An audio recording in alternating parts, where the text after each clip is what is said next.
Welcome to Lab 1 of Physics 2212, Charged Tapes. In this experiment, two pieces of charged tape are prepared and their interactions with each other and other objects are analyzed. From these observations, we can determine the total charge on the tape and model the point charges on Python. A summary of the findings is shown at the bottom of the slide, where we see that the charge on the tape is positive.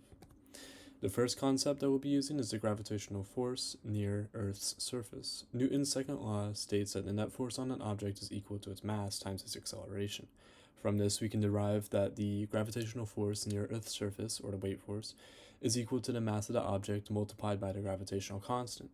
This equation is shown below, and it points in the negative y direction. The electric force is also an important concept. This non-contact force states that the force that a charged object exerts on another charged object is equal to the product between the Coulomb constant and the quotient between the two charges and the square of the distance between the charges, pointing in the direction of r hat. It's shown here. The magnitude of the electric force does not consider r hat or the signs of the charges. There are some key assumptions that I'll be making for this lab. First, the tape acts as a point charge that's located at the center of the tape. Second, air resistance is ignored. Finally, we assume that both tapes have the same amount of charge. Here's the procedure of the lab, which outlines how the charged U-tapes were created, what tests were done to determine the charge of the tape, and how one U-tape was suspended by the other U-tape for the floating U-tape section of the lab. Here are the main observations from the U-tape interactions. Importantly, the charge of the U-tape was determined to be positive because it was attracted to a negatively charged plastic object. The separation distance between the held U-tape and the suspended U-tape was also determined to be 0.024 meters or 2.4 centimeters.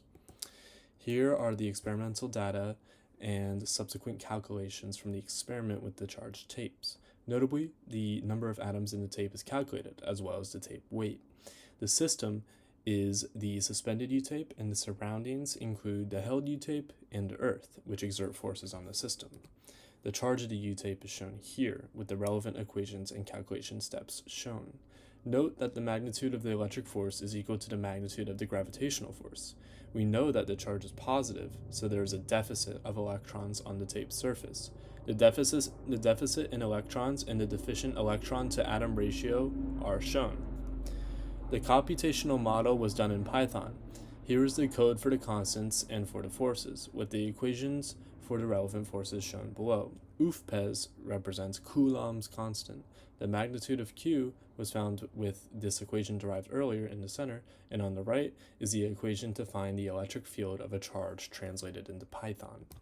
This slide shows the calculation section of the code and the visualization as well. The electric fields of the bottom charges were added up for each charge, then multiplied by that top charge's charge to find the force on the top charge by the bottom charge. This was then scaled appropriately, and the direction and magnitude were used to make the arrows representing the electric force, and there was another arrow that was made to represent the net gravitational force. Here are the results of the code. As you can see, there is only a small difference in the magnitudes of the net forces, like we do to sources of error that I'll mention soon. As stated, there is an electron deficiency on the surface of the tape, which is indicated by the positive charge. Also, because the net force is 0 on the floating U-tape, the magnitude of the electric force equals the magnitude of the gravitational force on the tape. Possible sources of error include inaccurate measurements of the tape length, tape width, separation distance, as well as the held U-tape possibly not being parallel to the suspended U-tape, and rounding the calculations. If the charges were swapped between electrons and protons, the electric fields of the electrons and protons would change as the electric field for a positive charge is outwards and from the source, and the electric field of a negative charge is towards the source. However, the observations would not change because like charges would continue to repel and opposite charges would continue to attract. Swapping the charges does not change the interactions between the charged objects. Touching the charged tape with a hand would lead to a transfer of electrons, which leads to a transfer of charge, specifically the transfer of electrons from the surface of your hand to the positively charged tape, which would decrease the positive charge on the tape and lead to weaker interactions. I learned a lot in this lab. It was very useful in helping me learn how to apply these physics principles in the real world. Thank you for watching.